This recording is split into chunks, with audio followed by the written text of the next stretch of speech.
Hello friends, Kalyani IAS academy की हिंदी माध्यम की मध्य प्रदेश प्रारंभिक परीक्षा की विशेष सीरीज में आपका स्वागत है। फ्रेंड्स, इस सीरीज में हम इकोनॉमिक्स के सारे कॉन्सेप्ट, सारे सिलेबस को एक एक करके डील करेंगे। आज हम स्टार्ट करेंगे अर्थशास्त्र बेसिक कॉन्सेप्ट से।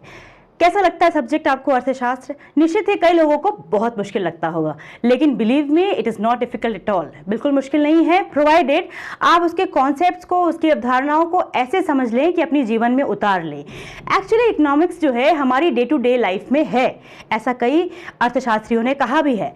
ठीक है, अब हम कोशिश ये करेंगे कि हमारी जो डे टू डे लाइफ है, हमारे जो घर के एग्जाम्पल हैं, आपके हमारे एग्जाम्पल है, उनसे हम इकोनॉमिक्स को समझते हुए आसान करेंगे, टेक्निकलिटीज़ में नहीं जाएंगे शुरू में। ठीक है, तो अगर हम स्टार्ट करें, सबसे पहले हम देखते हैं अपना बचपन। बचपन में क्या होता था कि हमारे मम्मी पापा हमें कभी कभी कुछ पैसे देते थे, इसलिए कि भाई भूख लगे या इच्छा करे तो कैंटीन में आप कुछ खा लेना।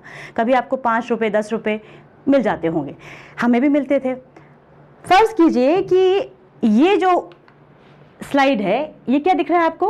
समोसे। मान लीजिए कि आपके पेरेंट ने बचपन में आपको 10 रुपये दिए और कहा ये आप हैं। ठीक है, ये इसमें आप दिख रहे हैं। आप जस्ट सोचिए कि आपको आपके पेरेंट ने कहा भैया 10 रुपये है, आप इसे खा लीजिए। आप क्या कोशिश करोगे? आपकी इच्छा तो होगी, आवश्यकता है क्योंकि असीमित है, इच्छा होगी कि भैया मैं ये भी खा लूँ, सैंडविच भी खा लूँ, मैगी भी खा लूँ। यानी संसाधन हमारे पास क्या है? 10 रुपये। पापा ने 10 रुपये दिए, इच्छाएं बहुत सारी हैं, क्या करोगे? आप सोचोगे ऐसा करता हूँ यार कि मैगी खा लेता हूँ, मैगी से क्या होगा, मेरा पेट भी भर जाएगा और संतुष्टि भी हो जाएगी। ये डिफर करती है पर्सन टू पर्सन, किसी को संतुष्टि इससे मिलेगी मैगी से, किसी को सैंडविच से। तो आपने वो ले लिया। क्या कोशिश की आपने कोशिश की कि सीमित संसाधनों से आप अपनी ज़्यादा से ज़्यादा आवश्यकताएं पूरी कर सकें और अधिकाधिक संतुष्टि प्राप्त कर सकें। यही इकोनॉमिक्स की केंद्रीय समस्याओं को जेनरेट करता है, जन्म देता है। ठीक है, केंद्रीय आर्थिक समस्याएं यही बोलती है मानव की आवश्यकताएं असीमित है, जैसे वो बच्चे की थी, जबकि साधन सीमित है, 10 रुपये पापा के। इन दुर्लभ संसाधनों का किस प्रकार उपयोग किया जाए कि उनसे अधिकाधिक संतुष्टि प्राप्त की जा सके, यही अर्थशास्त्र की केंद्रीय समस्याएं हैं। इनकी वजह से ही केंद्रीय समस्याएं जनरेट होती हैं। ठीक है, अब क्या केंद्रीय समस्याएं हैं? जस्ट अब विचार कीजिए, आप जब सुबह सो के उठते हैं, ब्रश व्रश हो जाता है, इसके बाद मम्मी आपसे पूछती हैं या पापा से पूछती हैं आज क्या बनेगा, क्या खाने में बनेगा, बड़ी टेंशन होती है। तो क्या बनेगा, इसको अगर हम रिलेट कर लें अपनी इकोनॉमी से, एक तरफ हम अपने घर को लेंगे और एक तरफ इकोनॉमी को, तो उसको हम समझेंगे। अपने घर को लें अगर हम, तो पहली चीज आती है व्हाट टू कुक, है ना? तो व्हाट टू कुक, भाई वही बनाएंगे आप जो संसाधन अवेलेबल होंगे। मान लीजिए पापा बोलते कढ़ी बनाइए, दही नहीं है, तो दही के बिना कढ़ी बन पाएगी क्या? नहीं बन पाएगी। इसका मतलब है कि वही होगा, बनेगा जो संसाधन होंगे, पहली बात। दूसरी बात, भाई आपको कढ़ी खाने की इच्छा होगी तभी बनेगी, तो आपकी आवश्यकता या इच्छा होनी चाहिए, नीड हो, डिजायर होनी चाहिए। तो दूसरा है आवश्यकता। ठीक है ना, इसी बेसिस पे घर में खाना बना। ठीक है, अब अगर हम बात करें इकोनॉमी में, तो इकोनॉमी में गवर्नमेंट सोचती है क्या उत्पादन किया जाए। कैसे सोचेगी? क्या उत्पादन होगा? वही उत्पादन होगा, संसाधन होंगे और जो लोगों की डिमांड होगी। गवर्नमेंट सोचेगी कि कौन से गुड्स हैं जो अभी आवश्यक है। मान लीजिए कि वॉर की कंडीशन है, लड़ाई है, तो सीधी सी बात है डिफेंस गुड इंपॉर्टेंट हो जाएगी यहाँ पे, है ना? यहाँ पे डिफेंस गुड इंपॉर्टेंट हो जाएगी। नहीं तो मान लीजिए कि ऐसी गुड चाहिए, कंज्यूमर गुड सबको चाहिए, सारे लोगों को चाहिए, तो हो सकता है कि उपभोक्ता वस्तुएं करे। हो सकता है जो रिच क्लास है उसके लिए विलासिता वाली वस्तुएं जो होती है, लेजर गुड्स होती हैं, है ना, लग्जरी वाली, वो कर सकती है। तो ये कैसे डिसाइड किया जा रहा है? ऐसे ही कि क्या संसाधन है वही उत्पादन होगा, क्या संसाधन है और क्या आवश्यकताएं हैं। पहली चीज ये हो गई। अब कैसे उत्पादन किया जाए? अगली, कैसे उत्पादन करेंगे? भाई मान लीजिए केक बनाने के लिए बोल दिया, बनेगा तब ना जब घर में अवन होगा या फिर कुकर में बनेगा। तो केक बनेगा अवन में या कुकर में? क्यों? क्योंकि आपके पास टेक्निक क्या है। यही चीज हम बात करते हैं अपनी अर्थव्यवस्था में। तो क्या टेक्निक ली जाएगी? 2 टेक्निक होती है, श्रम आधारित और पूंजी आधारित। जैसे यहां हमने देखा वैसे 2 तरह की टेक्निक होती है। भाई पूंजी आधारित यानी कैपिटल इंटेंसिव टेक्नोलॉजी। जितनी भी डेवलप्ड कंट्रीज होंगी उनके पास कैपिटल ज़्यादा होती है, सीधी सी बात है, जैसे कि अमेरिका है, ऑस्ट्रेलिया है ना। तो इसका फ़ायदा ये भी होता है कि यदि हम पूंजी आधारित टेक्नोलॉजी का इस्तेमाल करते हैं तो ज़्यादा प्रोडक्शन होता है, ज़्यादा उत्पादन होता है और ज़्यादा वृद्धि होती है तेज़ी से। श्रम आधारित कहाँ यूज़ करेंगे, जैसे कि हमारी देश है, विकासशील देश है कोई, है ना, तो वहाँ पे क्या श्रम का आधिक्य है, ज़्यादा है मजदूर, तो उसको अगर हमको एम्प्लॉयमेंट देना है, रोजगार देना है, तो सीधी सी बात है हम श्रम आधारित तकनीक का इस्तेमाल करेंगे या दोनों का मिक्स करेंगे। ठीक है, तो कैसे उत्पादन किया जाए। अगली समस्या आती है किसके लिए उत्पादन किया जाए। यहाँ किसके लिए उत्पादन किया था, घर के लिए, सदस्यों के लिए। अब यहाँ किसके लिए उत्पादन किया जाए, यहाँ पे क्योंकि ये अर्थशास्त्र है तो ये डिसाइड करेंगे कि कौन से वर्ग के लिए किया जाए। उच्च आय वर्ग के लिए किया जाए, मध्यम आय वर्ग के लिए किया जाए, निम्न आय वर्ग के लिए किया जाए, किसके लिए किया जाए या सबके लिए किया जाए। जैसे कि अनाज की बात कर लें या दवाइयों की बात कर लें तो ये सबको चाहिए, लेकिन अगर हम बात करें फॉर्च्यूनर की, मर्सिडीज की, है ना, ये जो गाड़ियां हैं BMW की, तो ये किसको चाहिए होगी, उच्च आय वर्ग के लिए। तो डिपेंड करेगा कि किसकी कीमत मिल रही है अच्छी और क्या आवश्यकता है, तो किसके लिए उत्पादन किया जाए, किस वर्ग के लिए। चौथी चीज आती है भाई, आपके घर के एग्जाम्पल से देखें हम, मान लीजिए कि आपके फादर की इनकम 20,000 रुपीज़ है, 20,000 रुपये है, आपकी मदर को बोलते हैं आप इसे खर्च कीजिए, तो वो क्या करेंगी, उस 20,000 रुपये को इस तरह खर्च करेंगी कि भाई घर का किराया भी चले जाए, है ना, रेंट मिल जाए, साथ में कपड़े मिल जाए, क्लोथिंग हो जाए, और कुछ कोशिश करेंगे बचत कर लें। क्यों बचत कर लें, क्योंकि कोई भी घर या कोई भी देश बचत से ही चलेगा, बचत होगी तभी उसका निवेश होगा। ठीक है, ऐसे ही हमारा देश भी सोचता है या कोई भी अर्थव्यवस्था सोचती है। क्यों, क्योंकि उसको फ्यूचर में, लॉन्ग रन में आर्थिक समृद्धि चाहिए। तो क्या जरूरी है, क्या किया जाए आर्थिक समृद्धि के लिए, जो हमारा उपभोग हो गया, जो हमने इस्तेमाल कर लिया, इसके बाद बचत की जाए, उस बचत को निवेश किया जाए ताकि उस निवेश से पूंजी निर्माण हो और ज्यादा हमारी उत्पादन हो सके और क्वांटिटी और क्वालिटी दोनों बढ़े, जिससे कि लॉन्ग रन में हमको आर्थिक समृद्धि प्राप्त हो सके। ये हमारी केंद्रीय आर्थिक समस्याएं हैं। मेरे ख्याल से यहाँ तक कोई दिक्कत नहीं होगी, आपको समझ में आ गया। अब हम लेते हैं कि अर्थशास्त्र और अर्थव्यवस्था में क्या अंतर है।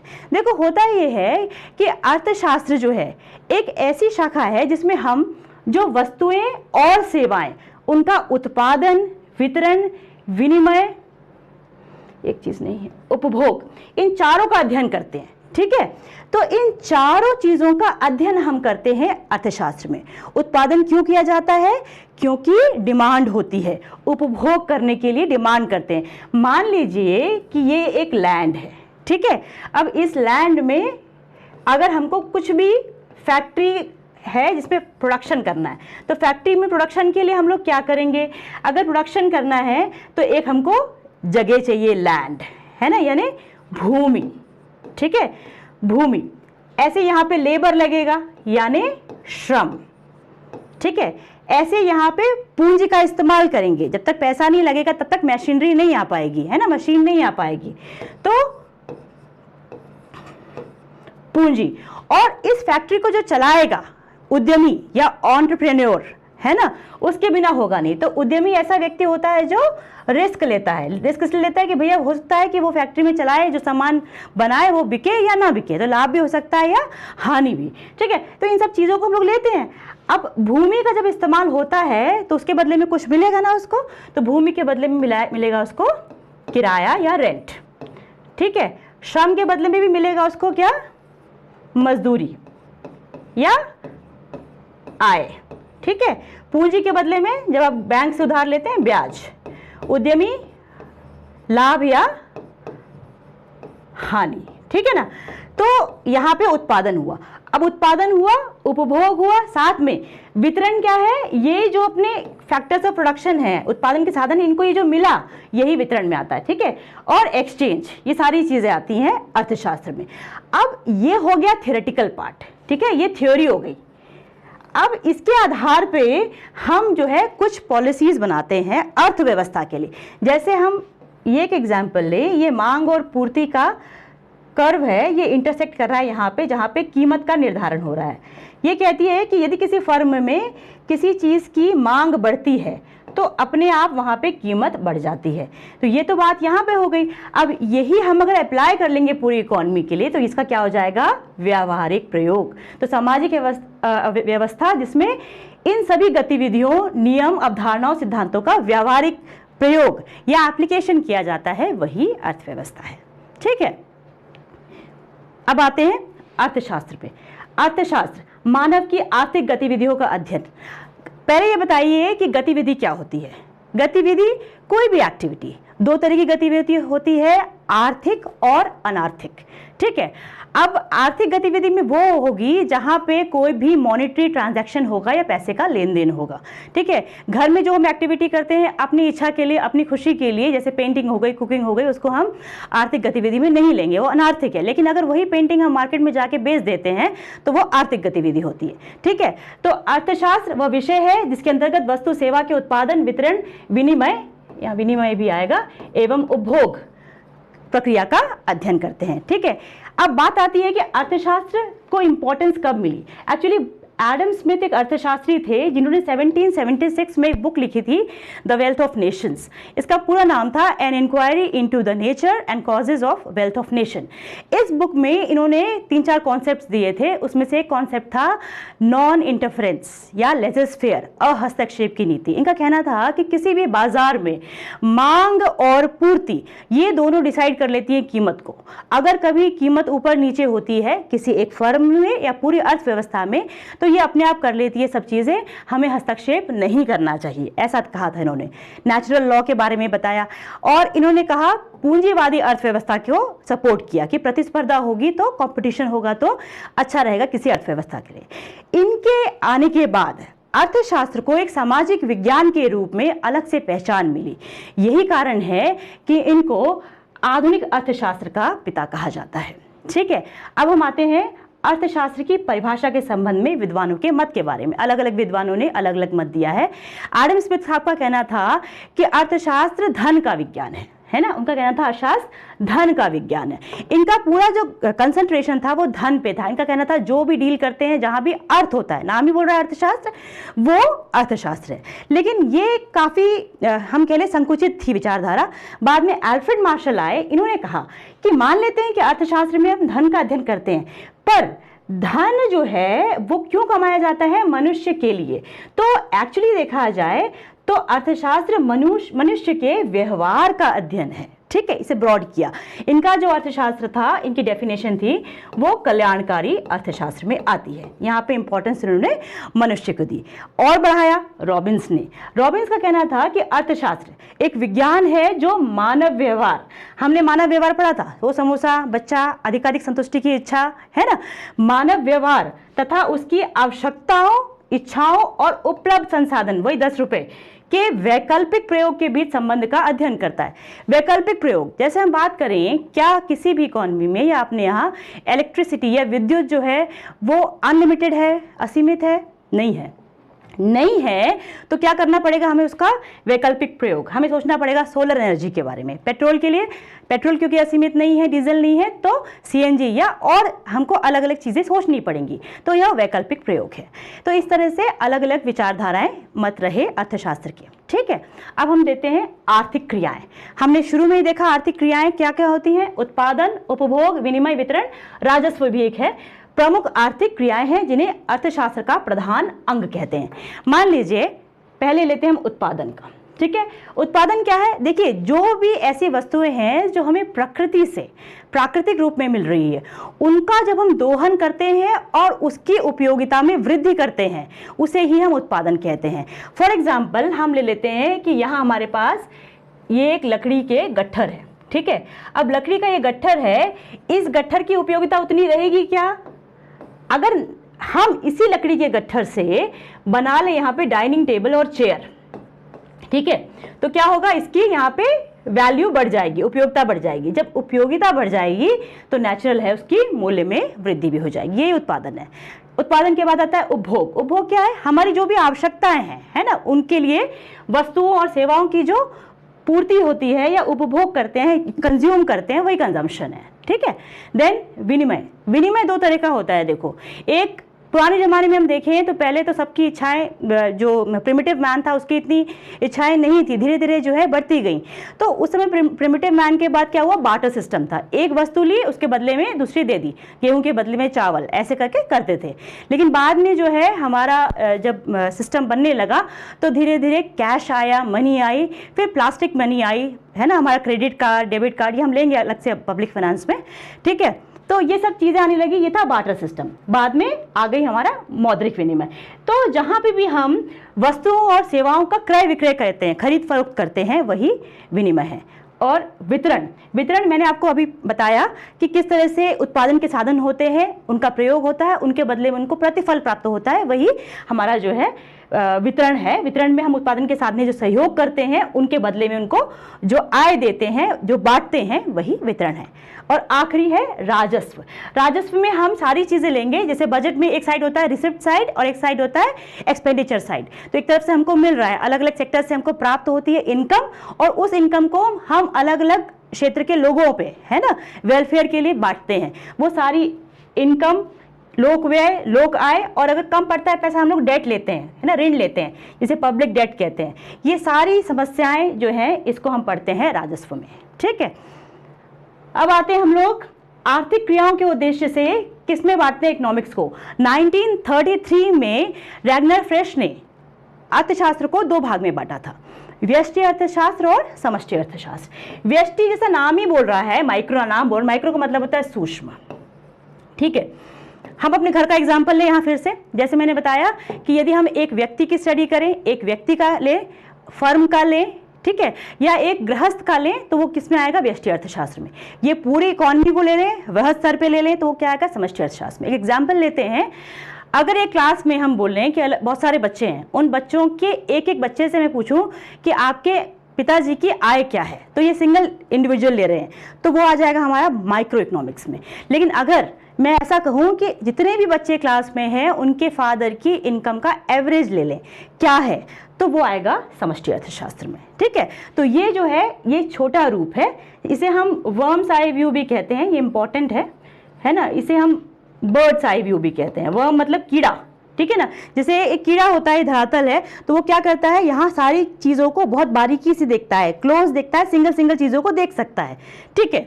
जबकि बर्ड होती है वो ऊपर उड़ती है, ऊपर उड़ती है तो सारी इकोनॉमी को या सारी चीज़ों को मोटा मोटा देख पाती है ऊपर से, एक एवरेज लेते हैं, तो इसे बर्ड्स आई व्यू और इसे वर्म्स आई व्यू कहते हैं। ये एक एग्जाम्पल देख लीजिए, व्यक्ति, गृहस्थ, यहाँ एक उत्पादन फर्म है, इसमें एक सिंगल जो एंटिटी है, एक कार का जो है प्रोडक्शन दिखा रहे हैं, तो ये सिंगल सिंगल किस में आ गया, व्यष्टि में। यही अगर ये एक कार है, ऐसे बहुत सारी कारें प्रोड्यूस हुए होंगे, ऐसे बहुत सारी वस्तुएं होंगी, तो ये अगर सारी वस्तुएं जितनी भी उत्पादित हुई इकोनॉमी में, सारी वस्तुओं को हम ले लें तो ये हो जाएगी जीडीपी में, है ना। या जीडीपी हम अलग से लेंगे, खाली जीडीपी यही नहीं है, और भी चीज़ें हैं इसमें। एक व्यक्ति की इनकम ले लें यहाँ पे, तो ये आ जाएगा व्यष्टि में। पूरे देश के लोगों की इनकम यानी नेशनल इनकम ले लें तो ये क्या आ जाएगा, समष्टि में। ठीक है। अब लेते हैं व्यष्टि। जैसा बताया, व्यष्टि अर्थशास्त्र में हम व्यक्तिगत आर्थिक इकाइयों का अध्ययन करते हैं, एक उपभोक्ता, एक उत्पादक, एक फर्म। ठीक है। इसमें हम देखते हैं कि किस तरह से हम जो है आर्थिक क्रियाएं करें। सिंपल चीजें हैं, जैसे कि मांग और पूर्ति का अध्ययन करते हैं। एक सिंगल फर्म में मांग और पूर्ति और कीमत, इनको देखते हैं कि क्या है। ठीक है। इसलिए इसको हम लोग कीमत सिद्धांत भी कहते हैं, क्योंकि यह बाजार में कीमत के निर्धारण से संबंधित है। एक बाजार में पर्टिकुलर फर्म में क्या कीमत है। ठीक है। समष्टि, ये संपूर्ण अर्थव्यवस्था के समुच्चय से संबंधित अध्ययन, सभी को जोड़ दिया जा रहा है, समुच्चय लिया जा रहा है। जैसे राष्ट्रीय आय, ठीक है, आर्थिक समृद्धि, पूरे देश की ग्रोथ, इकोनॉमिक ग्रोथ ले रहे हैं। ठीक है। आर्थिक विकास, इकोनॉमिक डेवलपमेंट, राजकोषीय नीति और मौद्रिक नीति, हम लेंगे आपको कैसे इन्फ्लेशन कंट्रोल करता है, राजकोषीय नीति और मौद्रिक नीति कैसे मुद्रास्फीति को कंट्रोल करती है, ये सारी चीजें समष्टि अर्थशास्त्र में लेगी। ये एक तरह से देखा जाए तो पूरी अर्थव्यवस्था में आय का, किसी एक सिंगल इंडिविजुअल का ना करते हुए पूरी अर्थव्यवस्था में आय का निर्धारण करती है। इसलिए इसे आय तथा रोजगार का सिद्धांत कहते हैं, क्योंकि यह संपूर्ण अर्थव्यवस्था में पूरा उत्पादन, समग्र उत्पादन और सामान्य कीमत, यहाँ जनरल प्राइस लेवल लिया गया है ना, वहाँ जनरल प्राइस लेवल नहीं थी, सामान्य कीमत नहीं थी, यहाँ जनरल प्राइस लेवल लिया गया। इस तरह से करती है। अब आते हैं हम लोग टाइप्स ऑफ इकोनॉमी पे। अर्थव्यवस्था को वर्गीकरण किया गया है अलग अलग आधार पे, सरकार की भूमिका के आधार पर, विकास की अवस्था के आधार पर, विश्व के साथ संबंध के आधार पर, उनकी क्या भूमिका है उसके आधार पर, नियोजन है या नहीं है, और उसके कुछ क्षेत्र हैं। इनको हम एक एक करके डील करेंगे। सबसे पहले आते हैं हम लोग पूंजीवादी अर्थव्यवस्था। क्या होती है पूंजीवादी अर्थव्यवस्था? पूंजीवादी अर्थव्यवस्था एक ऐसी अर्थव्यवस्था होती है जहां जितने भी उत्पादन के साधन हैं, चाहे वो लैंड, लेबर, कुछ भी हो, वो हो, या फिर जितनी भी मशीनरी है वह निजी कंट्रोल में होती है, निजी हाथ में होती है। यहाँ सरकार का कंट्रोल न्यूनतम होता है। जितनी भी वस्तुएं एवं सेवाओं के उत्पादन और वितरण में सरकार की भूमिका न्यूनतम होती है, और सारी शक्तियां, बाजार की, मांग पूर्ति की, क्या मूल्य रहेगा किसी चीज का, ये सारा निर्धारण कौन करता है? पूंजीपति या कुछ एक लोग जो हैं वो करते हैं। ठीक है, इसमें इनका उद्देश्य क्या होता है? लाभ। लाभ क्योंकि इनका मेन उद्देश्य होता है, तो सीधी सी बात है कि वो इस लाभ को पाने के लिए कंपटीशन करते हैं, क्योंकि यहाँ आर्थिक स्वतंत्रता होती है, वो कंपीट करते हैं एक दूसरे से, प्रतिस्पर्धा करते हैं और अच्छे से अच्छी वस्तु को कम कीमत पर देने का प्रयास करते हैं। उस हिसाब से ये अच्छा है। जैसे कि हम बात करें यूएस, ब्रिटेन, जितनी भी अपनी डेवलप्ड कंट्रीज हैं वो इसमें आती हैं। ठीक है, इसमें आप देख भी सकते हैं कि किस तरह से ये कुछ लोगों के हाथ में पूरे सोर्सेस, क्योंकि इनके पास है ना उत्पादन के साधन, तो जितना प्रॉफिट है वो पूरा इनगल्फ करना चाह रहे हैं, और इनके पास कुछ नहीं है ना। ये इस पूंजीवादी अर्थव्यवस्था की विशेषता होती है। ये हम देखें, यही पूंजीपति पूरा कॉन्सेंट्रेशन ऑफ वेल्थ लेके चला है, लेकिन जब कभी अर्थव्यवस्था में अप्स एंड डाउन्स होंगे, मंदी आएगी, तो उस समय क्योंकि यहाँ पे सरकार की भूमिका नगण्य है, तो सरकार इसे सेव करने के लिए नहीं आएगी और पूरी इकोनॉमी पूरी तरह से डंप हो जाएगी। ठीक है, लेकिन उसके अपोजिट सोशलिज्म में हम देखते हैं कि सरकार का रोल ज्यादा रहेगा और सरकार यहाँ सेव करती है। पूंजीवादी अर्थव्यवस्था क्या कहती है? जैसे मैंने बताया था एडम स्मिथ के बारे में कि उन्होंने कहा था कि अहस्तक्षेप की नीति, है ना, लेजर-फेयर। ये कहते हैं कि आप चुपचाप बैठे रहिए, सप्लाई और डिमांड ये अपने आप जो भी कीमतें ऊपर नीचे होंगी उसको ठीक कर देगी पूरी तरह से। तो ऐसा ये मानना है, और इसके अनुसार सारी चीजें जो है छोड़ देते हैं ये लोग बाजार की शक्तियों पर। अब आते हैं इसकी विशेषताओं पे। निजी संपत्ति का अधिकार, व्यक्ति को अधिकार है कि कौन सी संपत्ति उसकी होगी, कौन सी नहीं होगी। बता दिया मैंने, अधिकतम लाभ का उद्देश्य होता है। आर्थिक स्वतंत्रता, वो कौन सा जॉब करना चाहता है, क्या बेचना चाहता है, क्या खरीदना चाहता है, इसमें कोई इंटरफेरेंस गवर्नमेंट का नहीं होता है। मैंने बताया कि अच्छा प्रोड्यूस करने के लिए यहाँ पे क्या होगी? प्रतियोगिता की स्थिति। मान लीजिए ये एक पिज्जा वाला है, यहाँ पे सारे फ्लेवर्स नहीं मिल रहे हैं, तो आदमी क्या सोचेगा कि और अच्छे फ्लेवर्स मिले, ये कुछ अच्छे फ्लेवर्स डालने की कोशिश करेगा, तो इसकी दुकान से सामान ज़्यादा बिकेगा एज कम्पेयर टू इसकी, है ना। जितना अच्छा सामान होगा उतनी ही डिमांड होगी। तो यहाँ पे प्रतियोगिता है। मांग और पूर्ति का महत्व है, मांग और पूर्ति डिसाइड कर रही है सारी चीज़ें यहाँ पे। ठीक है, देन यहाँ पे वस्तु और सेवाओं की विविधता, मैंने कहा कि उतनी ही ज़्यादा कंज्यूमर गुड्स बनेंगी और उतनी ही अच्छी क्वालिटी होगी। राज्य सरकार का हस्तक्षेप नहीं होगा। अब आते हैं समाजवादी अर्थव्यवस्था की तरफ। पूंजीवादी अर्थव्यवस्था से अपोजिट, यहाँ जितने भी उत्पादन के साधन, वितरण, किसको वितरण होगा, किसको नहीं होगा, सारी चीज़ों का डिसीजन कौन करेगा? सरकार या समूह। ठीक है, पूंजीवादी अर्थव्यवस्था में कंज्यूमर वाज द किंग, वो राजा था, डिसाइड करता था कि क्या डिमांड होगी वैसे ही चीजें उत्पादित होंगी। पर यहाँ स्टेट इज द किंग, राज्य राजा है। ठीक है, तो इस अर्थव्यवस्था की बात करें अगर, तो जैसे पूंजीपति वाली जो अर्थव्यवस्था है वो एडम स्मिथ के बिना अधूरी थी, वैसे ही समाजवादी अर्थव्यवस्था कार्ल मार्क्स के बिना अधूरी है। ठीक है, यह एक ऐसी अर्थव्यवस्था है जहां वस्तु और सेवा के उत्पादन और वितरण पर पूरी तरह से राज्य या फिर सामूहिक स्वामित्व होता है। सरकार ही निर्णय लेती है कि क्या उत्पादन हो, क्या आपूर्ति हो, कितनी कीमत रखी जाए। ठीक है, कुल मिला के ये सामाजिक कल्याण को ध्यान में रख के की जाने वाली अर्थव्यवस्था है। यहाँ चीजें सेंट्रली प्लान होती है, गवर्नमेंट प्लान करती है सभी चीजों को। ठीक है, राज्य अर्थव्यवस्था को दो पार्ट में बांटते हैं, एक है समाजवादी अर्थव्यवस्था, एक है साम्यवादी अर्थव्यवस्था। यहाँ हम लेते हैं कार्ल मार्क्स को। कार्ल मार्क्स का ऐसा कहना था कि कोई भी सोसाइटी हो, हिस्ट्री को उठा के देख लीजिए, तो होता यह है कि कुछ लोगों के पास उत्पादन के साधन होते हैं और कुछ के पास नहीं होते हैं। जिनके पास होते हैं उन्हें कहते हैं हैव्स और जिनके पास नहीं होते हैं उन्हें कहते हैं हैव नॉट्स। हर समय ये जो शोषक वर्ग है वो शोषित वर्ग का शोषण करता रहता है, जिनके पास साधन नहीं है उनका शोषण करता रहता है। जैसे हम स्टार्ट करें प्रिमिटिव सोसाइटी में, तब चीज़ें ऐसी थी कि सबके पास इक्वल था सारी चीज़ें, मनी का कॉन्सेप्ट नहीं था, स्टेट का कॉन्सेप्ट नहीं था, तब कोई दिक्कत नहीं थी। जैसे जैसे हम स्लेव सोसाइटी की तरफ, फ्यूडलिज्म की तरफ यानी सामंतवादी व्यवस्था की तरफ बढ़ते गए, फिर कैपिटलिज्म की तरफ बढ़ते गए, वैसे वैसे दो वर्ग बनते गए और कैपिटलिज्म के बाद भी दो वर्ग बन गए, जहाँ पे एक वर्ग था बुर्जुआ वर्ग और दूसरा था सर्वहारा वर्ग। सर्वहारा वर्ग जो कि मजदूर वर्ग है जिसका शोषण कैपिटलिस्ट करते रहे। तो उसी के रिप्लेसमेंट की जगह इन्होंने कहा कि एक ऐसा समाज आए, सारे वर्ल्ड के वर्कर्स एक हो जाएं और इस सोसाइटी को ओवरथ्रो कर दें। इसके लिए उन्होंने कॉन्सेप्ट दिया एक कम्युनिज्म या फिर साम्यवाद का।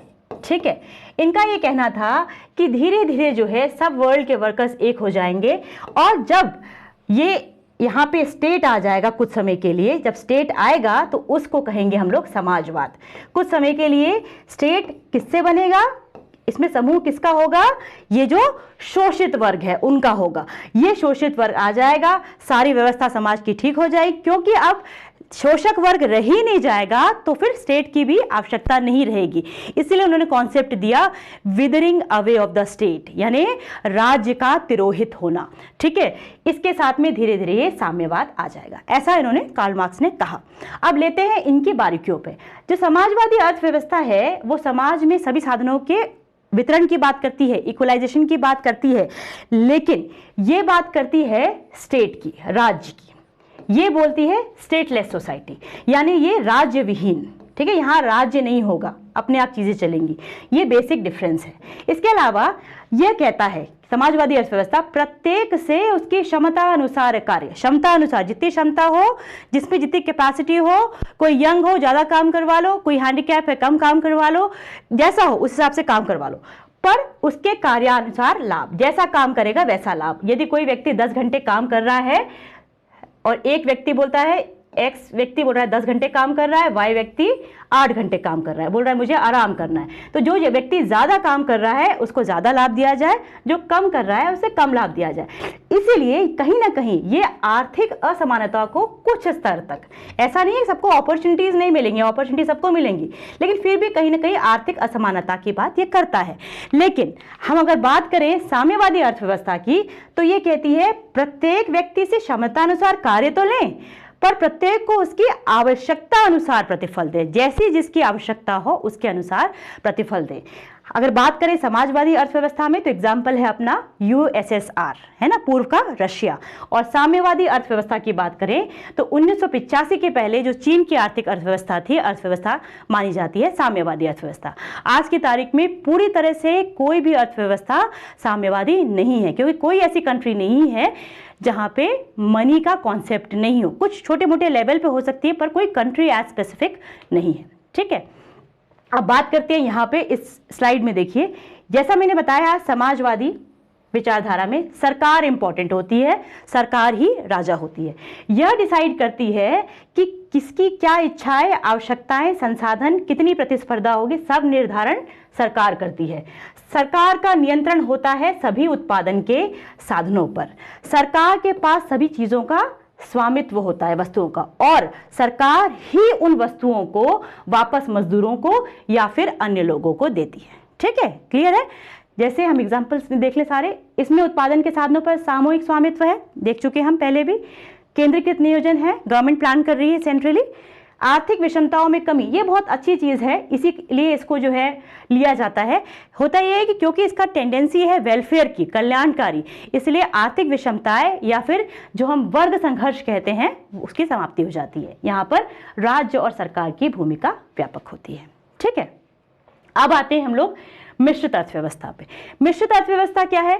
पूंजीवादी अर्थव्यवस्था और समाजवादी अर्थव्यवस्था का मिक्सचर। ठीक है ना। अब देखो, जैसे हम अगर खाना खाने जाएं तो हो सकता है नमकीन खाली अच्छा ना लगे, मीठा अच्छा ना लगे, नमकीन मीठा दोनों ले लें तो अच्छा लगे। कुल मिला के देखा जाए कुछ नहीं, जो पूंजीवादी अर्थव्यवस्था में अच्छी चीजें थी वो भी ले लिए, उसके अच्छे फीचर्स जैसे कि हम बात करें प्रतिस्पर्धा, कंपटीशन, है ना, वो जरूरी है, तभी हमको अच्छी कंज्यूमर गुड्स मिल पाएंगी, वैरायटी मिल पाएगी, गुणवत्ता मिल पाएगी, है ना। साथ में समाजवादी अर्थव्यवस्था का कल्याणकारी होना भी जरूरी है।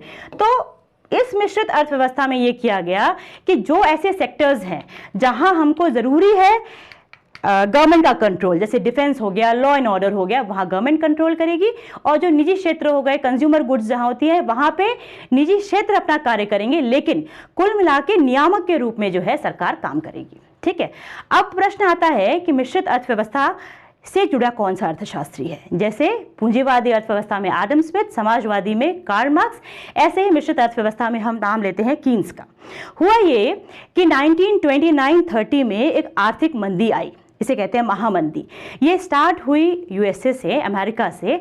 वहाँ पे जो न्यूयॉर्क स्टॉक एक्सचेंज है, वहाँ का जो स्टॉक एक्सचेंज है मेनली, वो पूरी तरह से कोलैप्स हो गया। ठीक है, अब जब कोलैप्स हो गया, कई सारे कारण थे उसके।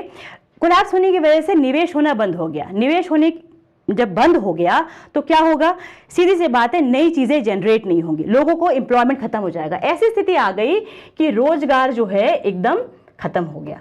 जब रोजगार खत्म हो गया तो क्या होगा, लोगों के पास पैसा नहीं रह गया, लोग गरीब हो गए। ऐसी स्थिति आ गई कि चीजें बहुत सस्ती हो गई। मान लीजिए ये पेन है, इस पेन की कीमत 1 रुपए हो जाए, लेकिन अगर आपके पास पैसा नहीं है तो क्या आप खरीद पाएंगे? नहीं खरीद पाएंगे।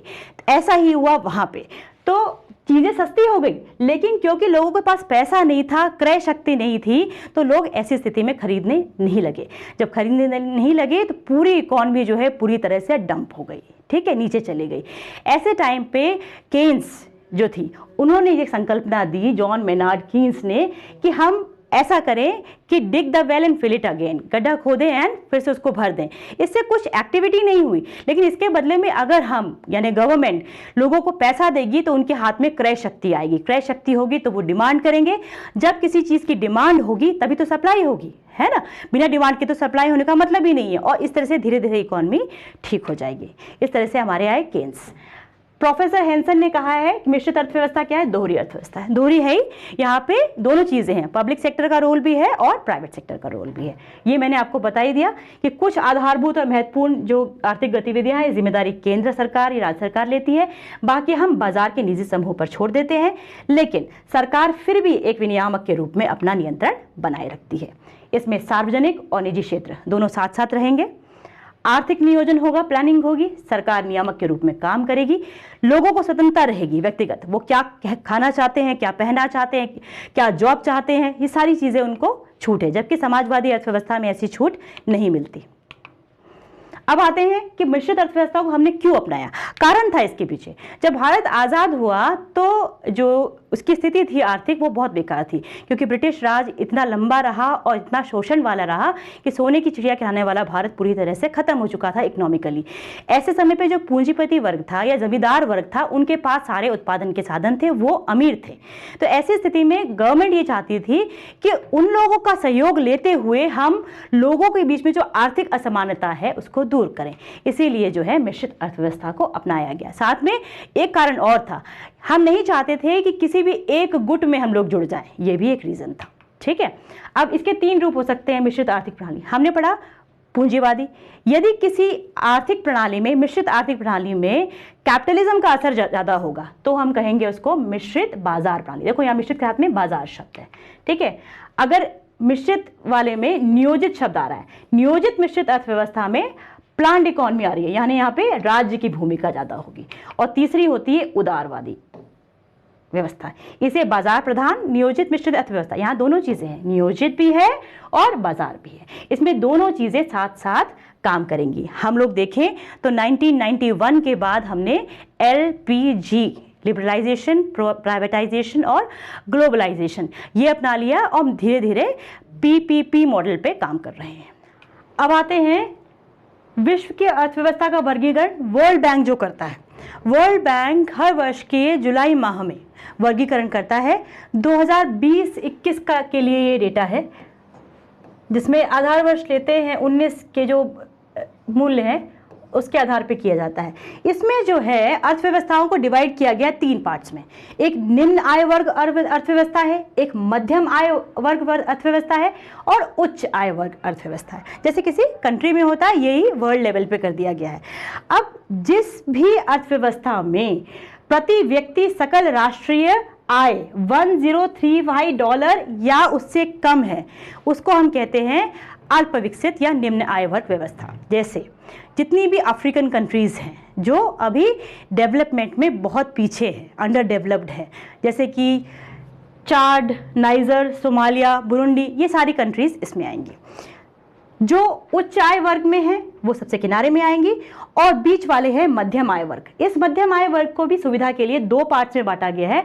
निम्न मध्यम आय वर्ग अर्थव्यवस्था, जहां पे भी जो डॉलर्स में $1035 से $4045 तक के बीच में प्रति व्यक्ति सकल राष्ट्रीय उत्पाद है, सकल राष्ट्रीय आय है, उसे हम ले लेते हैं निम्न मध्यम आय वर्ग व्यवस्था में। और उससे ऊपर यानी $4046 से $12535 तक ले लेते हैं हम लोग उच्च मध्यम आय वर्ग व्यवस्था में। ठीक है, सीधी सी बात है, जो निम्न आय वर्ग व्यवस्था है, जो ये जितनी अफ्रीकन कंट्रीज हैं, यहाँ टेक्नोलॉजी बहुत पुअर होगी, श्रम का आधिक्य होगा, कैपिटल इंटेंसिव टेक्नोलॉजी नहीं होगी और हो सकता है प्राकृतिक साधन नहीं हो और या फिर उनका दोहन न किया गया हो प्रॉपर। ठीक है, तो जो भी पुअर होंगी वो सारी कंट्रीज इसमें आएंगी। ये कंट्रीज 1035 से 4045, जैसे इसमें श्रीलंका, भारत, पाकिस्तान, भूटान, ये सब हैं। श्रीलंका जो है पहले जो कैलकुलेशन की गई थी उसमें उच्च मध्यम आय वर्ग में थी, लेकिन कुछ इंडिकेटर्स के पिछड़ने की वजह से ये फिर से इसी में आ गई है। भारत इसी में आती है, निम्न आय वर्ग अर्थव्यवस्था में। उच्च आय वर्ग अर्थव्यवस्था में वो कंट्रीज आएंगी जहां प्रति व्यक्ति सकल राष्ट्रीय आय $12535 या उससे अधिक है। इसमें जितनी भी डेवलप्ड कंट्रीज हैं, जैसे अमेरिका, ब्रिटेन, ये सारी, ऑस्ट्रेलिया, ये सारी कंट्रीज इसी में आएंगी। ठीक है, अब आते हैं हम लोग विभिन्न क्षेत्रों की भूमिका के आधार पे जो वर्गीकरण किया गया है। देखिए 3 तरह की मेनली अर्थव्यवस्था होती है, या तो वो एग्रीकल्चर बेस पे होगी, या इंडस्ट्री बेस पे होगी, या सर्विस पे होगी। ठीक है, यदि किसी भी अर्थव्यवस्था में सकल घरेलू उत्पादन में जो टोटल उत्पादन होता है, इन कॉन्सेप्ट्स को हम लोग अगले लेक्चर में लेंगे। अगर उसमें प्राथमिक क्षेत्र है ना, प्राथमिकता रही यहाँ पे प्राथमिक क्षेत्र होना चाहिए, प्राथमिक क्षेत्र यानी कृषि क्षेत्र और उससे संबंध क्षेत्र का योगदान 50% या उससे अधिक हो और इसी अनुपात में लगभग लोग जो है प्राथमिक क्षेत्र में संलग्न हो, आजीविका कमा रहे हैं, तो ऐसे क्षेत्र को हम कहते हैं कृषक अर्थव्यवस्था या एग्रेरियन इकोनॉमी। जैसे कि जब हमारा देश आज़ाद हुआ तो हमारी स्थिति, हम ज़्यादातर डिपेंडेंट थे एग्रीकल्चर पे। ठीक है, जैसे जैसे डेवलप करती जाती है कंट्री, वो इंडस्ट्रियल या सर्विस सेक्टर की तरफ बढ़ती जाती है इकोनॉमी। यदि यहाँ जो है 50% या इससे अधिक हिस्सा सकल घरेलू उत्पाद में द्वितीयक क्षेत्र से यानी इंडस्ट्री सेक्टर से आ रही है या उसमें आजीविका में लोग लगे हुए हैं, तो ऐसी अर्थव्यवस्था को हम लोग कहेंगे औद्योगिक अर्थव्यवस्था। जैसे कि हम बात करें चाइना की, चाइना जो है एक इंडस्ट्रियल इकोनॉमी है। ठीक है, इसी तरह से यदि यहाँ पर सेवा क्षेत्र में 50% से अधिक लोग लगे हों तो, और इसी अनुपात में लोग आजीविका भी कमा रहे हैं, मतलब उनकी इनकम भी सर्विस सेक्टर से हो ज़्यादातर लोगों की, तो ऐसी अर्थव्यवस्था को हम लोग कहते हैं सेवा अर्थव्यवस्था, जैसे कि अमेरिका, ब्रिटेन, जापान। ठीक है, जितनी भी डेवलप्ड कंट्रीज़ हैं वो सर्विस इकोनॉमी की तरफ जाएंगी। इसीलिए हमारी इंडियन इकोनॉमी जो है धीरे धीरे कृषक अर्थव्यवस्था से सर्विस इकोनॉमी की तरफ, सेवा अर्थव्यवस्था की तरफ बढ़ रही है। ठीक है, अब आते हैं अर्थव्यवस्था के क्षेत्र। देखो मेनली जो है 3 क्षेत्र आते हैं, प्राथमिक, द्वितीयक, तृतीयक, साथ में चतुर्थक और पंचक भी जुड़ गए हैं जो हम बताएंगे। पहले अपन लेते हैं इसको बेसिक चीज़ों को। देखो जो भी ऐसे क्षेत्र हैं जहां प्रकृति से जो प्रदत्त चीज़ें हैं उनका हम लोग दोहन करते हैं, प्रकृति से चीज़ें जो प्राप्त है उनका इस्तेमाल करते हैं, वह कृषि और कृषि से संबंध आएंगे। जैसे ध्यान से देख ले, कृषि, वानिकी, मत्स्यन, खनन, उत्खनन। ठीक है, ये सब जो खुदाई के बाद मिलती है ये सब कृषि वाली में आ जाएंगी। सेकेंडरी, इनसे जो भी चीज़ें मिलती है उनका जो प्रोसेस्ड फॉर्म होता है, जो उसका उन्नत रूप होता है, वो ये है। ठीक है, जैसे कि निर्माण, विनिर्माण, विद्युत गैस, प्रसंस्करण। टर्शरी क्या है? इन दोनों क्षेत्रों को या सभी क्षेत्रों को जो सेवाएं प्रोवाइड करता है, सेवा देता है, वो है सेवा क्षेत्र या टर्शरी सेक्टर। इसमें सभी सेवाएं आएंगी, परिवहन, संचार, बैंकिंग, बीमा, भंडारण, व्यापार, सामुदायिक सेवा। जैसे हम एग्जाम्पल ले लें यहाँ पे कि हम ले लें वानिकी। ठीक है, यहाँ पे हम ले लें लकड़ी। ठीक है, अभी लकड़ी से क्या बनेगा? फर्नीचर बनेगा, फर्नीचर बनेगा तो कहाँ जाएगा, इंडस्ट्री में जाएगा, इंडस्ट्री में उसकी टेबल बनेगी, जैसा मैंने एग्जांपल पहले भी लिया था, या कोई भी ऐसा जो हमारा फर्नीचर होता है उसको ले लेते हैं, तो ये सेकेंडरी सेक्टर पे हो गया। अब जब सेकेंडरी सेक्टर में हो गया, इसके बाद इस टेबल को बनने के बाद दुकान तक या शॉप तक या मॉल तक पहुंचाने के लिए हम क्या यूज करेंगे, परिवहन एवं संचार। ठीक है, परिवहन एवं संचार या सर्विस सेक्टर का इस्तेमाल जो है दोनों के लिए होगा, चाहे हम इन चीज़ों की बात करें या हम मछली की बात कर लें या कृषि के प्रोडक्ट्स की बात कर लें, एक जगह से दूसरी जगह ले जाने के लिए हम सेवा क्षेत्र का इस्तेमाल करेंगे। ठीक है, जैसे बताया मैंने, अर्थव्यवस्था का वह क्षेत्र जहां उन आर्थिक गतिविधियों को शामिल किया जाता है जो प्रत्यक्ष रूप से प्रकृति पर निर्भर है। इसमें प्राकृतिक संसाधनों का प्रत्यक्ष दोहन करके वस्तुओं का उत्पादन करते हैं, है ना, कृषि। अब आते हैं द्वितीयक भी समझा चुकी हूं मैं आपको। इस क्षेत्र के अंतर्गत अर्थव्यवस्था के प्राथमिक क्षेत्र के उत्पादों को, जैसे हमने लकड़ी ली और लकड़ी का क्या किया, रूप बदल दिया, रूप बदलने से क्या हो गया, उसका मूल्यवर्धन हो गया, इसे हम कहते हैं औद्योगिक क्षेत्र। और तृतीयक क्षेत्र, जैसे मैंने बताया कि जितने क्षेत्र हैं प्राथमिक और द्वितीयक, इनको सेवाएं प्रदान करने का कार्य किसका है, तृतीयक क्षेत्र का। जैसे हम बात करें कि डॉक्टर की बात करें तो डॉक्टर क्या करता है, सेवा देता है, वो एक सर्विस सेक्टर में आएगा। ठीक है, अब आते हैं हम चतुर्थक क्षेत्र। चतुर्थक क्षेत्र में ये जो है तृतीय क्षेत्र का उन्नत रूप है। जैसे इसमें सारी वो चीज़ें आएंगी, जैसे हम ले लें आईटी, इंफॉर्मेशन टेक्नोलॉजी, जो मैं अभी आपसे बात कर रही हूँ, आप लेक्चर समझ रहे हैं, ये सब चतुर्थक क्षेत्र का ही भाग है। जैसे हम लोग रिसर्च डेवलपमेंट करते हैं, डॉक्टर सर्विसेज दे रहे हैं तृतीय क्षेत्र में। ठीक है, यदि हम उसी को रिसर्च डेवलपमेंट ले लें, जैसे हमारा मान लीजिए कोई महामारी आई, कोई बीमारी आई, तो रिसर्च की जाती है, रिसर्च करके कोशिश की जाती है कि क्या इंजेक्शन या कौन सी वैक्सीन है जिससे कि हम इस बीमारी से जीत पाएंगे, तो वो किस में आ जाएगा, हमारा चतुर्थक क्षेत्र में आ जाएगा। ठीक है, तो इसमें सारी सूचनाओं का संग्रहण करना, आईटी, डिजिटलाइजेशन, अध्ययन, विश्लेषण, ये सब आएगा, विशेषीकृत ज्ञान। ठीक है, सॉफ्टवेयर, स्टैटिस्टिशियन की जो सेवा है वो, शोध एवं अनुसंधान करता, जैसे मैंने बताया अभी, रिसर्च एंड डेवलपमेंट, ये सारे जो हैं चतुर्थक क्षेत्र में आते हैं। अब आता है इसके बाद पंचक क्षेत्र। पंचक क्षेत्र क्या है, ये उच्च किस्म की सेवाओं से संबंधित है। इसमें जो लोग होते हैं उन्हें कहते हैं गोल्ड कॉलर प्रोफेशनल्स। देखो, ब्लू कॉलर प्रोफेशनल्स किसे कहते हैं, जो फैक्ट्री में लेबरर्स होते हैं उन्हें ब्लू कॉलर कहते हैं। जो अच्छी सॉफ्टवेयर उसमें इंडस्ट्रीज में काम करते हैं, अच्छे उसमें जॉब में होते हैं, उन्हें कहते हैं वाइट कॉलर प्रोफेशनल्स। और पंचक क्षेत्र में जो काम करने वाले हैं उन्हें हम कहते हैं गोल्ड कॉलर प्रोफेशनल्स। ये जो होते हैं अपने अपने क्षेत्र के उच्च विशेषज्ञ, कोई भी क्षेत्र हो उस पर्टिकुलर क्षेत्र के विशेषज्ञ होते हैं, और ये कंपैरेटिवली किसी भी कंट्री में कम होते हैं, लेकिन इनका कंट्रीब्यूशन ज़्यादा होता है।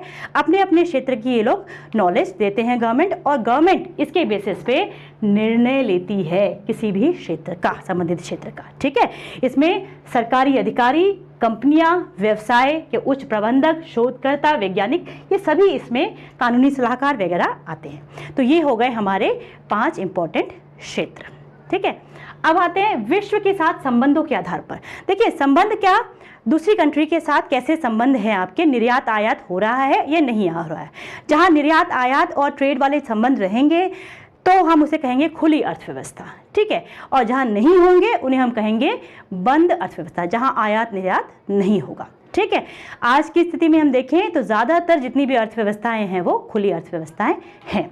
बंद अर्थव्यवस्था जो बाह्य अर्थव्यवस्थाओं, यानी दूसरी देश की, दूसरी कंट्रीज़ की जो अर्थव्यवस्थाएं हैं उनसे कोई आर्थिक संबंध नहीं रखती हैं, अर्थात आयात निर्यात की गतिविधियां शून्य होती हैं या बहुत कम होती है, और निजी क्षेत्र की भूमिका नगण्य होती है, उन्हें कहते हैं हम लोग बंद अर्थव्यवस्था। जैसे हमारे उत्तर कोरिया का एग्जाम्पल ले सकते हैं, पर वो भी अब बहुत ज़्यादा नहीं रह गया। हाँ, काफ़ी कुछ जो है, ब्राज़ील हम ले सकते हैं कि काफ़ी जो है इसे कहते हैं बंद अर्थव्यवस्था में। कारण ये कि ये जो है बहुत, इसका जो जीडीपी है उस जीडीपी में निर्यात का प्रतिशत बहुत कम है, होने के कारण ब्राज़ील या उत्तर कोरिया कुछ समय तक मानते हैं कि बंद अर्थव्यवस्था में आती है। ठीक है, अब कौन सी स्थिति होगी कि हमारा जो x माइनस m जो है 0 होगा। देखो, x हम लेते हैं निर्यात और m लेते हैं आयात, तो ऐसी बंद अर्थव्यवस्था में क्या होगा, एक्सपोर्ट माइनस इंपोर्ट, जितना एक्सपोर्ट उतना इंपोर्ट, 0, कुछ भी नहीं। ठीक है, यानी ऐसी अर्थव्यवस्थाएं हमारी हैं क्लोज्ड, जहां हमारा कोई अर्थव्यवस्था में संबंध नहीं है। खुली अर्थव्यवस्था जस्ट अपोजिट, जहां शेष विश्व के साथ में आर्थिक संबंध है। ऐसी अर्थव्यवस्थाएं उत्पादन, उपभोग और पूंजी निर्माण बाह्य लेन देन से प्रभावित होता है। सारी चीज़ों के लिए वो बाहर से जो है प्रभावित होते हैं। ठीक है, इसमें सभी आ जाएंगे। खुली अर्थव्यवस्था में उदारवादी नीति लेते हैं, जैसे हम लोगों ने भी, है ना, 1991 के बाद उदारवादी नीति अपनाई। ठीक है, जैसे एग्जाम्पल है हम लोग का यहाँ पे हांगकांग, सिंगापुर। ये एक चित्र देख रहे हैं बंद अर्थव्यवस्था का। यहाँ दिख रहा है उत्पादक या बाजार, जो प्रोड्यूस कर रहा है, प्रोड्यूसर है। ठीक है, ये व्यापार, ये वित्तीय संस्थाएं, यहाँ निवेश, बचत, ये गृहस्थ यानी आपका घर। मैंने कहा ना, इकोनॉमिक्स को पूरा अपने घर से जोड़ के चले। ठीक है, क्या होता है, उत्पादन होता है वस्तुओं का, उपभोग करता है कौन, गृहस्थ। थोड़ी सी बचत कर लेता है उपभोग के बाद, और बचत करके क्या करता है, वित्तीय संस्थाओं में कहीं ना कहीं वो निवेश कर लेता है या व्यापार में निवेश करता है। ठीक है, यहाँ पे आप देखो कहीं पे भी बाहर की इकोनॉमी नहीं है, ये पूरा का पूरा अंदर ही अंदर सारी चल रही है। जब अंदर ही अंदर सारी चीज़ें चलेंगी तो सीधी बात है कि उतना जो है इन्वेस्टमेंट नहीं होगा। अब आते हैं खुली अर्थव्यवस्था में। यहाँ हम देखें तो ये हो गया उत्पादक। ठीक है, ये निवेश, यहाँ वित्तीय संस्था, यहाँ गृहस्थ, गृहस्थ यानी आप और हम की फैमिली। ठीक है, तो यहाँ उत्पादक जो है ये आय मिलेगी यहाँ किसको, गृहस्थ को। यहाँ उपभोग भी कर रहा है गृहस्थ, जो है जो भी उत्पादन हो रहा है उसका उपभोग कर रहा है। यहाँ वित्तीय संस्थाओं में निवेश हो रहा है, ये तो अंदर की बात हो गई। अब बाहर का क्षेत्र यानी बाहर की जो इकोनॉमी है वहाँ पे भी निर्यात हो रहा है। यहाँ से उत्पादक कहाँ जा रहा है, बाहर की कंट्रीज में हमारा सामान जा रहा है, और बाह्य क्षेत्र से हम लोग आयात भी कर रहे हैं। तो जहाँ निर्यात और आयात हो उसे हम कहते हैं खुली अर्थव्यवस्था। नियोजन के आधार पर प्लान्ड और अनप्लान्ड। देखो वैसे कोई भी इकोनॉमी बेटर तब होती है जब आप प्लानिंग लेके चलें। कब, जब अपने पास आवश्यकताएं ज़्यादा हो और संसाधन सीमित हो। तो ऐसी कोई कंट्री जहां हम विकास को प्राप्त करने के लिए या आर्थिक वृद्धि को प्राप्त करने के लिए एक रणनीति बनाएं, एक नियोजन करें, डिसाइड करें कि ये हमारा लक्ष्य होगा, उसे हम प्राप्त करेंगे, तो ऐसी अर्थव्यवस्था को कहते हैं प्लान्ड इकोनॉमी। जैसे अपना देश है ना, हमारे यहाँ पंचवर्षीय योजनाएं होती थी, प्लानिंग थी, अब उसको नीति आयोग से बदल दिया गया है, लेकिन प्लानिंग है। ठीक है, तो ये सारी की सारी चीज़ें जो है हमारी आती है प्लान्ड इकोनॉमी में। फिर ऐसी इकोनॉमी जहाँ हम लोग आयोजन की संकल्पना को मानते नहीं है। ठीक है, इसमें कैसी वृद्धि दर होगी, क्या विकास होगा, ये लक्ष्य प्राप्त करने हैं, ऐसा कुछ निर्णय पहले से नहीं होता है, ये छोड़ दिया जाता है अर्थव्यवस्था पे। ठीक है, अब आते हैं उद्यमशीलता के आधार पर कैसे डिवाइड किया गया। देखो उद्यमशीलता के आधार, उद्यमशीलता क्या है, कोई भी व्यक्ति या समूह जो उत्पादन करता है, उत्पादन की शक्ति होती है, ये किसमें है, केवल ह्यूमन बीइंग में ही है या सोसाइटी में ही है, तो उसे हम कहते हैं उद्यमशीलता। इसके आधार पर 4 तरह के डिवीजन है। प्रथम विश्व के देश, जहाँ पे भी हमने बताया पूंजीवादी अर्थव्यवस्था, जहाँ पे भी पूंजीवादी अर्थव्यवस्था थी यानी डेवलप्ड कंट्री थी, वो सारे हम लोग मानते हैं प्रथम विश्व के देश, ये सब नाटो के सदस्य हैं। फिर द्वितीय विश्व के देश, ये डिवीजन हो गया था, तो इसमें जो रूस समर्थित देश थे उनका समूह था, उसमें उन्होंने समाजवाद अपनाया। तो जिन्होंने पूंजीवाद अपनाया वह एक ग्रुप हो गया। ठीक है, जैसे कि अमेरिका या पश्चिम यूरोप। जिन्होंने समाजवाद अपनाया, मैं समाजवाद पूंजीवाद सब बता चुकी हूँ आपको, ये सारी कंट्रीज कहाँ आ गई, द्वितीय विश्व में आ गई। अब जैसे हमारी कंट्री थी, ठीक है, हम लोग जब शीत युद्ध हुआ तो देश, पूरा जो वर्ल्ड था वो 2 पार्ट में बट गया। एक तरफ अमेरिका जैसे पूंजीवादी जो राष्ट्र थे वो थे, और एक तरफ समाजवादी राष्ट्र। अब दोनों जो है उनमें आपस में बहुत लड़ाई थी, खींचातानी थी, कोल्ड वॉर थी, सब चीज़ें थी। तो ऐसे टाइम पे अगर हमारे भारत जैसे कोई देश था जो अभी अभी आज़ाद हुआ था, यदि किसी एक गुट में चले जाता तो निश्चित रूप से उनका विकास नहीं हो पाता।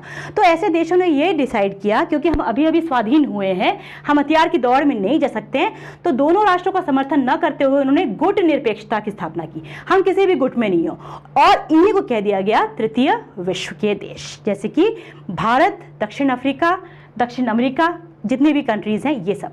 अब आता है आखिरी चतुर्थ विश्व के देश। विश्व के कई से देशों का समूह भी है जो विकास का मार्ग अपनाने के लिए बड़े कंफ्यूजन में है, द्वंद में है, क्या करें क्या नहीं करें। वो अभी शुरुआत की स्थिति में ही है, उनको बहुत कम विकसित माना जाता है। जैसे कि हमारे यहाँ अंडमान निकोबार की कई जातियाँ हैं, जनजातियाँ हैं, जरेवा, कालहारी, मरुस्थलवादी, बुशमैन जनजाति, ये लोग डेवलपमेंट के बहुत लोअर लेवल पे है। इन्हें हम जनरली चतुर्थ विश्व के देश के बारे में कह देते हैं। तो आज के लेक्चर में आपने इन चीज़ों को समझा, देखा कि हमारा देश जो है किस अर्थव्यवस्था में आता है। अगर हम बात करें तो मिश्रित अर्थव्यवस्था भारत की विशेषता है। साथ में अभी निम्न आय वर्ग में हम लोग मध्यम आय वर्ग में निम्न लेवल पे हैं, किस तरह से हम आगे बढ़ सकते हैं, कैसे अपने देश को आगे ला सकते हैं, यह सब हम समझेंगे। पहले हम अगले लेक्चर में आपको समझाएंगे कि बेसिक कॉन्सेप्ट्स क्या हैं जीडीपी के, और फिर हम इसी तरह से घरेलू कॉन्सेप्ट्स को लेते हुए आगे बढ़ते जाएंगे। आई होप आपको इस लेक्चर में कोई प्रॉब्लम नहीं आई होगी, सारी चीज़ें, सारे कॉन्सेप्ट्स बहुत अच्छे से समझ में आए होंगे। So stay safe and stay healthy. Thank you.